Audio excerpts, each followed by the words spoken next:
And I was asked like, how many RevOps people are here? And basically all hands went up. How many VP of Revenue Ops are here? Guess how many hands went up? Zero. 0 hands went up. And I was like, okay, wait a minute. Isn't that kind of a problem? There was something off about the RevOps people I saw there. I was basically scratching my head and being like, I hope you do, but you're probably never going to become a VP or Rev or CRO. You as a RevOps person, you need to deliver value to them. If you don't, then why do you exist in the first place? We're going to shit on some people, I guess, to some extent. But this is really meant to be constructive. If you're one of those people, take it as hopefully constructive feedback from people who've seen these or done these journeys already. I was on my way to Berlin, actually, what is it, 1 or 2 weeks ago, something like this. And as some of you might know, I grew up in Potsdam, which is just outside Berlin. You know, some people might say it's just on the wrong side of the previous border that separated, you know, the BDR and the GDR. But anyway, so why was I there, Raul? I was there for artist we met circus. Up. You came to meet me. That was the thing, right? That was the only reason I came. I know. We sat in the sun. It was really nice. Yes. It was also, by the way, the reason why I brought my son, because I obviously had to introduce him to you. But, you know, one of the reasons was for my son to be with, you know, grandma. And the other reason was I went to this AR artist circus. So this is the junior version of their bigger event, the artist event, which is usually in October, I think, or something like this, kind of late in the year. And I was talking there as I get invited still all the time about revenue operations topics. So I was standing in front of a crowd of, I want to say 30 RevOps folks. I did a kind of tested the audience, kind of saw who's there. And I was asked like, how many RevOps people are here? And basically all hands went up. And then I was like, okay, cool. How many VP of Revenue Ops are here? And guess how many hands went up? 0. 0 hands went up. And I was like, okay, wait a minute. Isn't that kind of a problem? And then you and I had that chat. And what did you tell me? So mine was a bit longer ago. The wonderful guys from WeFlow, Yanis and the others, they kind of started a RevOps meetup thing. I hope it's going to happen again. It grew quite nicely over the last year. And I went to a couple of them, and especially one in December, I think, where there was a couple of people there that I knew, and we actually talked the day after. I think we recorded a podcast. And I was quite disappointed with the people there, I have to say, which is not a nice thing to say maybe, but there was maybe 120 people, most of them RevOps people, I would say 100 of them at least. And there were like breakout sessions and discussions. So it was more in-depth than just meet and greet and get some beers.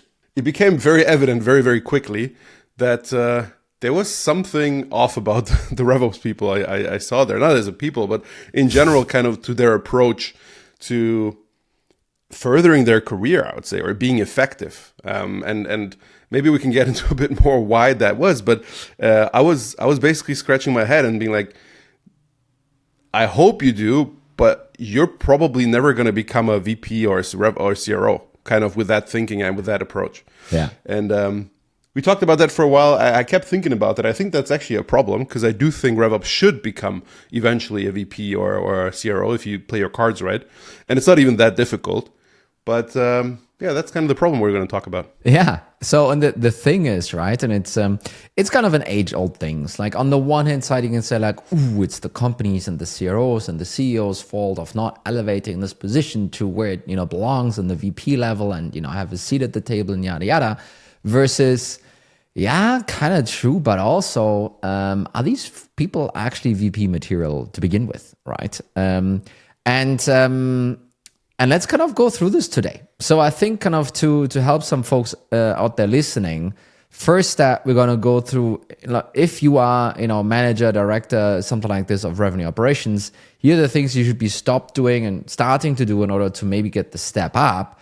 But also, hey, if you're a CEO, CRO or something like that, what should you be actually expecting of a VP of revenue operations? And if you're getting that already, should you maybe kind of do the upgrade, for the person, right? Right. Kind of let's talk about this, demystify the whole thing and make it a little bit more clear for everyone. And if you, like it, if kind of makes sense for you, hit subscribe, send it to your boss, send it to your RevOps, whatever way kind of this works out. And then let's see if we can help you guys. Maybe one more thing to add, because we're going to we're going to shit on some people, I guess, to some extent. But this is really meant to be constructive, because the people I saw there, they were doing things right. They go to the artists, they try to meet people, they try to learn, they go to events and everything. I just think that there's some fundamental things wrong in their approach. And those are what we're going to talk about. So if you're one of those people, take it as hopefully constructive feedback from people who've seen these or done these journeys already. Yeah, be upset for 5 minutes and then take the feedback, So first one, and that's so easy and so comical. And when I said it actually in front of a couple of RevOps people, heads were nodding and their gaze was going down, like on the floor, right? Kind of, the first thing I said was like, stop talking about fucking tooling all the time. Like no one actually cares about it. And I even said to them, guys, I've been RevOps myself. I did this job myself. I understand even what you're talking about when you kind of say all those validation rules, data upload, whatever the F kind of is going on.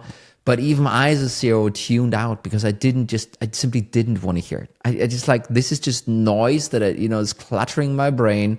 I'm happy I don't need to worry about this anymore. That's why I have you for that. So stop wasting time talking about this in the first place, right? It's like, did you have a similar experience actually when it's almost revealing the seniority level of someone, when they talk too much about all the time only about tooling?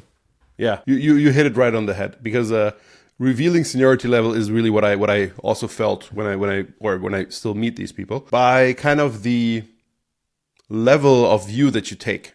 Yeah. And by kind of the approach that you take for what matters. And you reveal quite quickly that you don't really understand what a C-level thinks about. Yeah.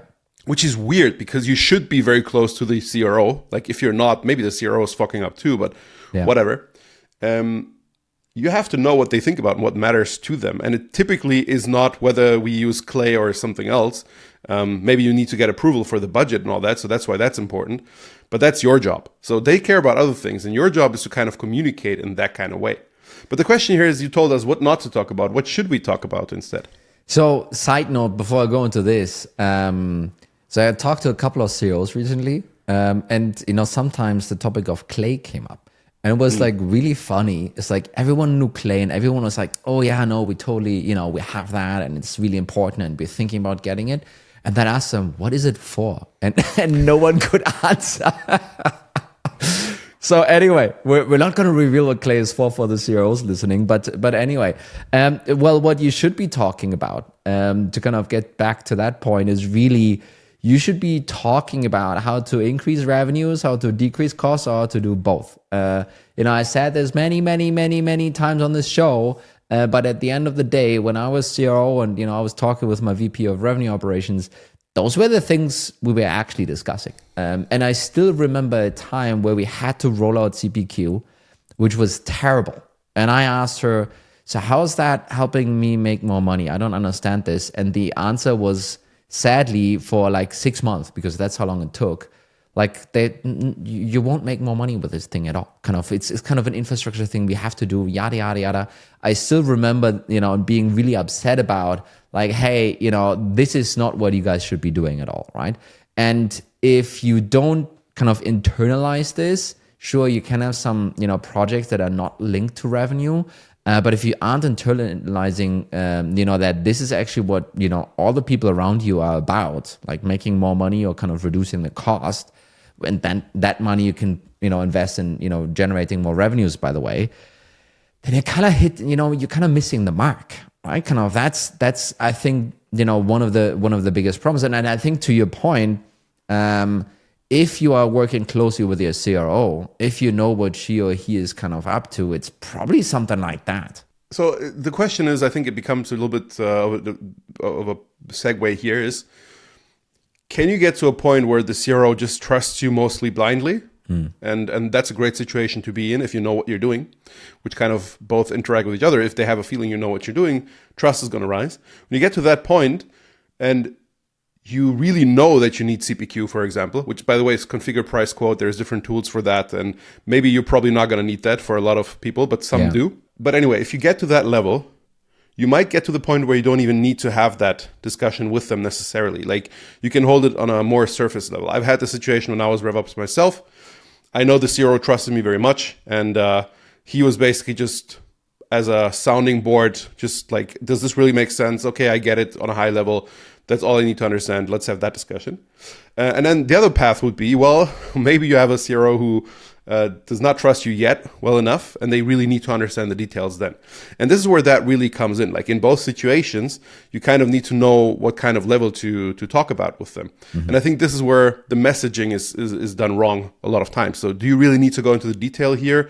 Do you have the right trust? What kind of standing do you have? And how aligned are you? What needs to be done?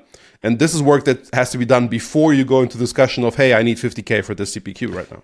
Yeah, and the other reason, and I can just tell you from my experience, is like, I know what CPQ is, but I also knew that it was too boring for me to even wanting to know any of the details. Mm-hmm.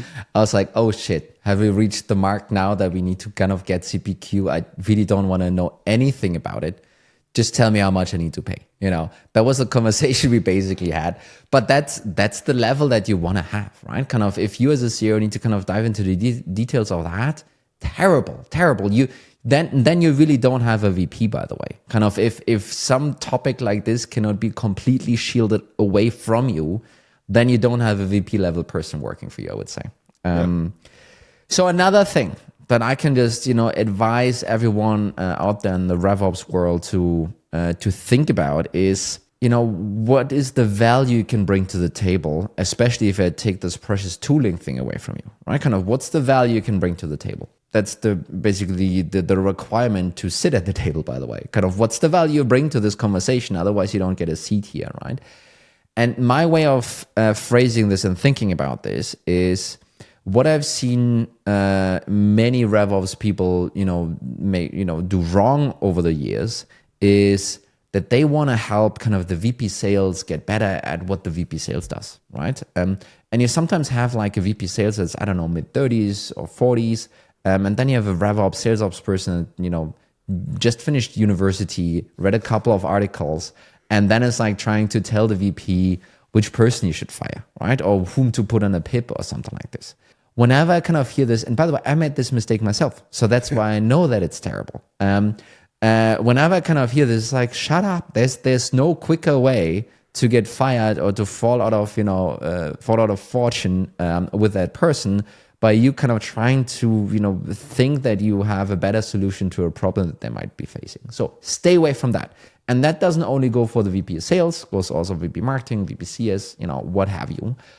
Where you can add value and where it's really appreciated is when you have a conversation with the VP of sales and a topic comes up that basically goes up the funnel into marketing or down the funnel into CS, add value there. Kind of bring the knowledge that you have from the CS and the marketing side to that conversation, meaning, help these guys that are focused on their specific part of the funnel, and they should, by the way, help them by giving them context outside of their focus area, right? And that works for the marketing guys, like, hey, this is how sales works. This works for the CS guys. Hey, this is how marketing and sales works. And this is, I think, where you can bring enormous value instead of trying to kind of fix, and kind of have an opinion on the expertise that the specific VP has that you're already talking to, right?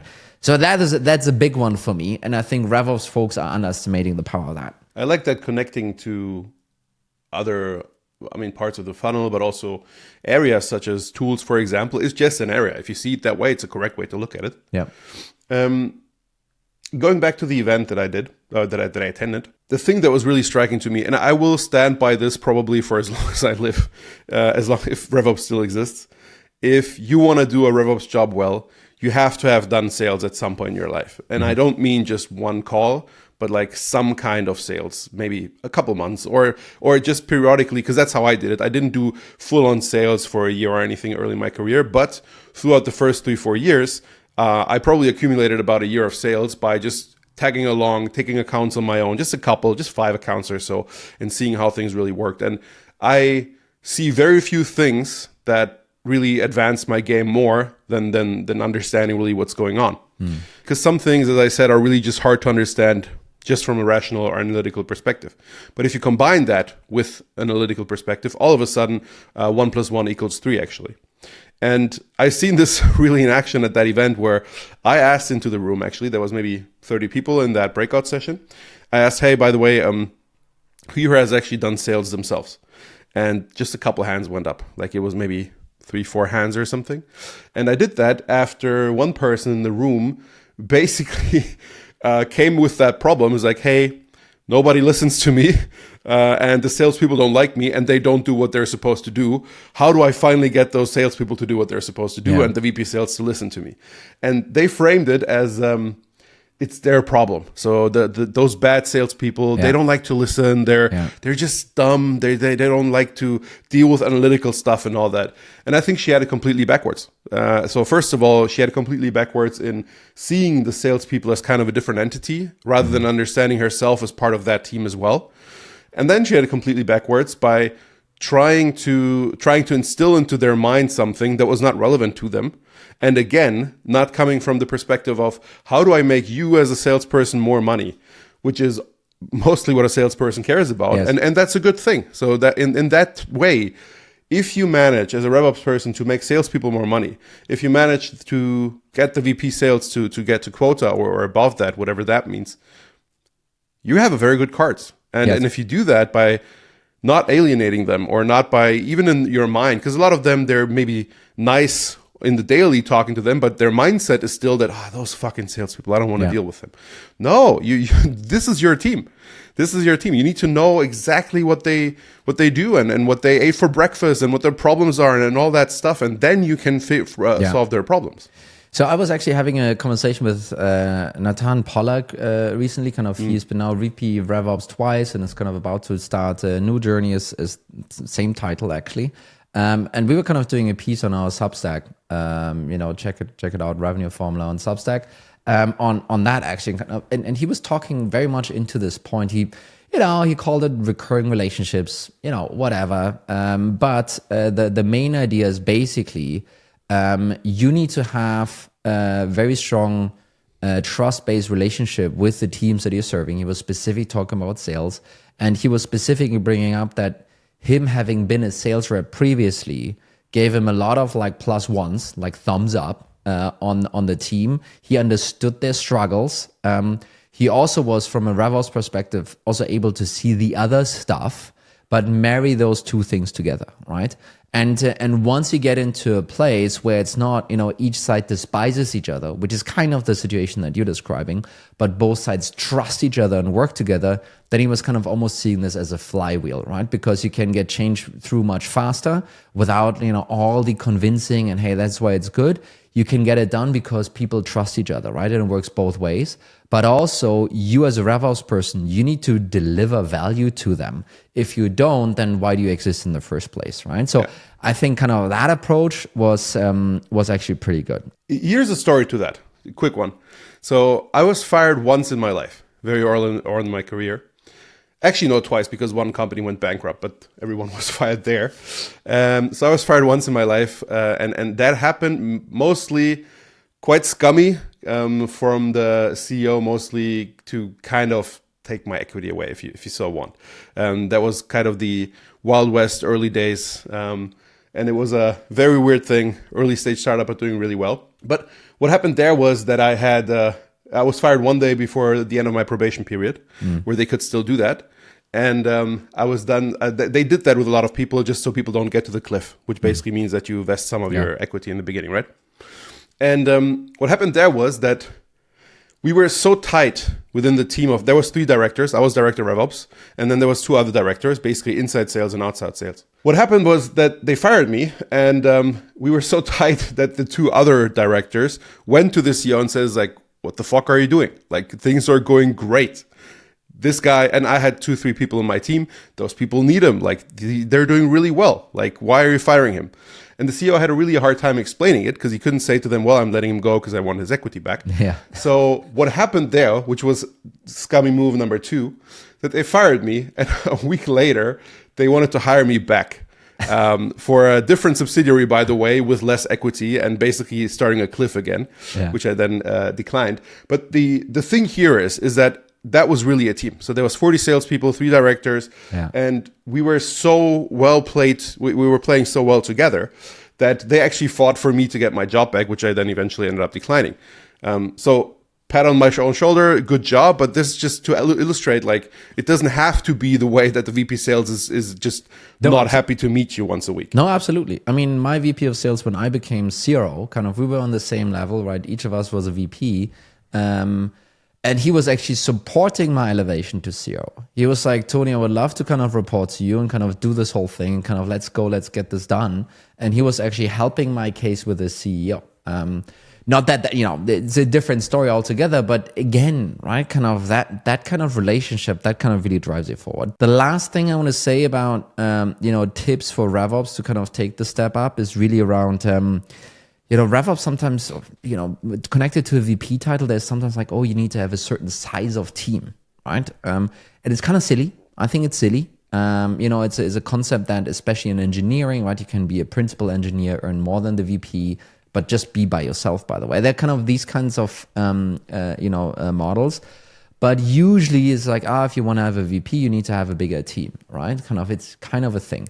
So what I can just say, and I kind of did this myself, take on orphan teams.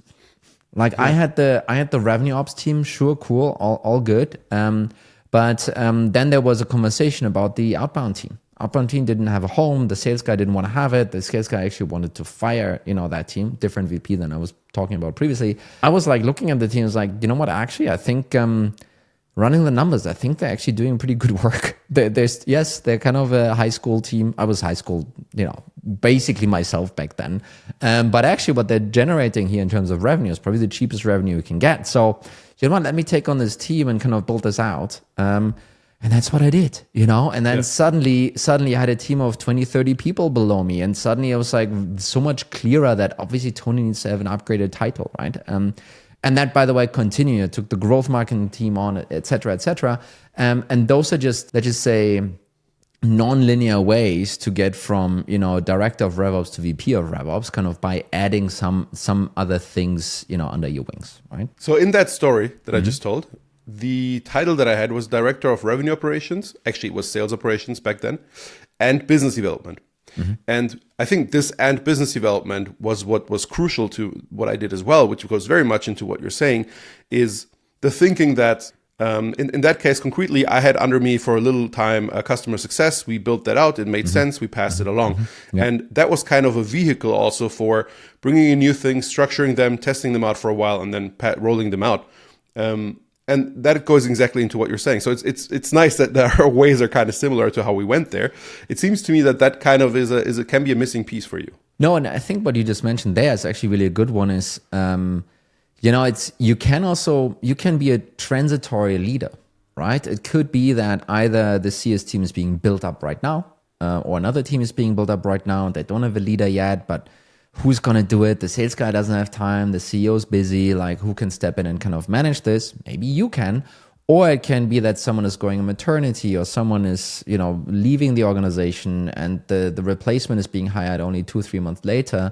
Kind of you being able to step in and take some of that ownership, that might basically then also qualify you for like, oh, actually, you know, she can totally lead a team of 10 people. That's totally there, right? Kind of, it's some of those check marks sitting together. But enough now on helping all the poor RevOps guys and ladies to kind of take the step up. What do you know, let's kind of turn this over to you. You know, if you had a really strong, you know, revenue operations leader in this case, didn't apparently have the VP title yet, but what should a CRO, what should a CEO actually expect from them, and kind of what are the signs that someone actually is more of a VP than a, you know, maybe a head off or a director? So to me, number one thing is that a RevOps leader, whatever the title, let's leave that out for a second, has to own the revenue engine, revenue architecture, revenue factory, whatever you want to call it. And yes, you co-own it together with them as a CRO, obviously, because you're the owner of everything that happens in your department. That is not debated here. But as a CRO, with everything you're doing, you have a lot of dealing with people, which is a lot of times also why CROs became CROs, is because they were good at that and getting people to perform and all that stuff, which is fine. A lot of times you can't fully own the machine into its full execution with all its parts, including the processes and the models and the growth model and all that stuff. You can be kind of the person directing it, but you need people to own it. And I think really trusting the RevOps person to fully own that machine as conceptually, but also like, what does that mean to the execution? And then you being in the boat and deciding with them together. That is a very strong configuration in my mind. And if you don't do it many times, you just don't have someone to own it really. So to this point, that's actually how I felt my VP of Revenue Operations was to me. It was actually the other person in the whole company that was having the same remit, the same purview, the same goals as I. And basically kind of, I was more approaching it from a leadership perspective, kind of how to build the team and, is my VP sales doing the right stuff? Is he the right guy? Do you need someone else?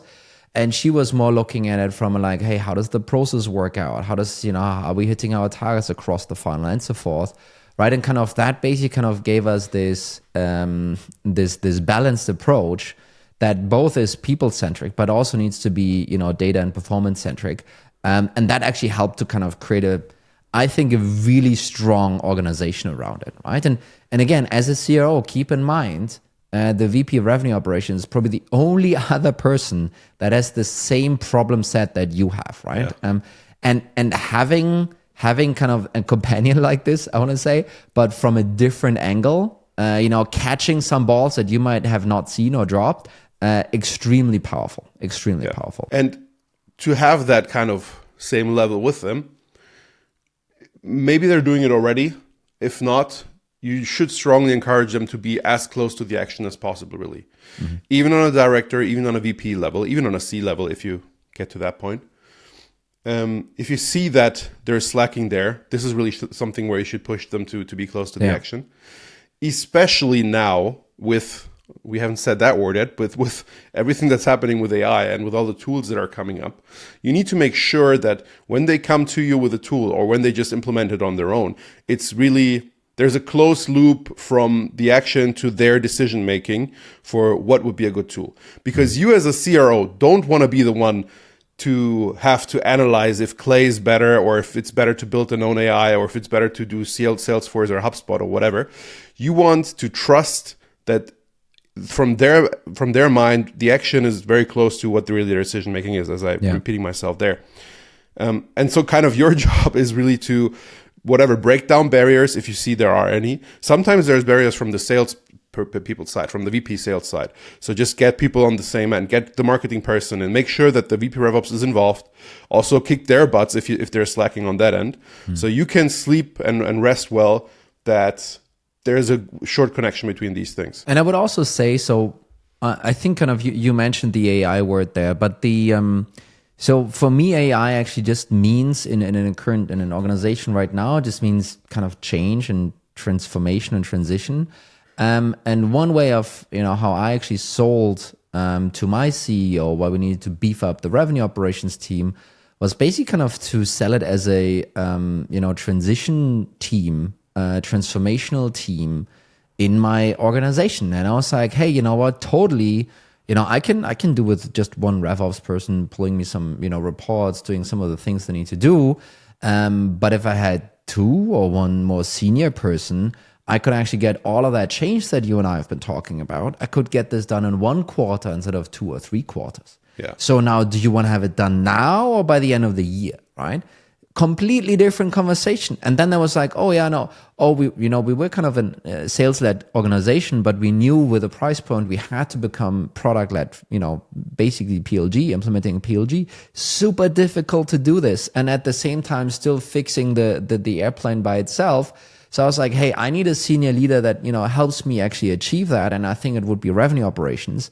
And since this is such a, massive project spanning not only the GTM org, but also the product organization, I need someone coming in at the right, caliber and doing that stuff. And then, the conversation suddenly was completely different with the CEO. It's like, that makes total sense. We're about to kind of approach a hiring freeze, which is no joke. But that hire, we will get that hire in, right? Yeah. And that's how you need to sell that stuff. And to circle back to what you said also, when you combine these things together, so you have your RevOps people, person, leader, but also the whole team close to the action. You trust that they own the revenue engine. Then what you want them to be, and this is also an advice for a RevOps person themselves, is not an order taker, as in this is what someone needs now, do it for me. But you want them to become more and more, as they mature more and more, as the department becomes better and better, the people who come up with the good ideas, not just ideas, good ideas that actually would work, and then are able to make the sales team adopt them. Which again, it's a whole loop of that is another reason why you should be close to the sales team and why you should maybe have done sales in your own life, because it will be much easier to sell the solutions of your team and that you've built to the sales team. If you do that, then you get to a point where, and I know this still exists, we've said this on a bunch of occasions, you don't just have kind of a Notion board of 20 items that someone wants you to do, but you're sitting down with your team and actually thinking about, hey, how can we make the conversation rate better, the conversion rate better this quarter? And then you go to the people with a good thought out idea that might actually work. And that works wonders for actually promoting you kind of as a RevOps person, but also as a CRO to sleep better, that someone out there is coming up with things on their own and you don't have to have all the great ideas. I think that caps it up, actually. So if there's any advice here, I think if there's anything missing, it's like you also got to go and ask. Like nothing of this magnitude is just someone's going to come to you and it's like, oh, I want you to be a VP now. You need to go out and ask for that thing. If you believe that you can deliver to some of the things we kind of mentioned here, right? Otherwise, it's kind of a shallow ask, actually. Yeah.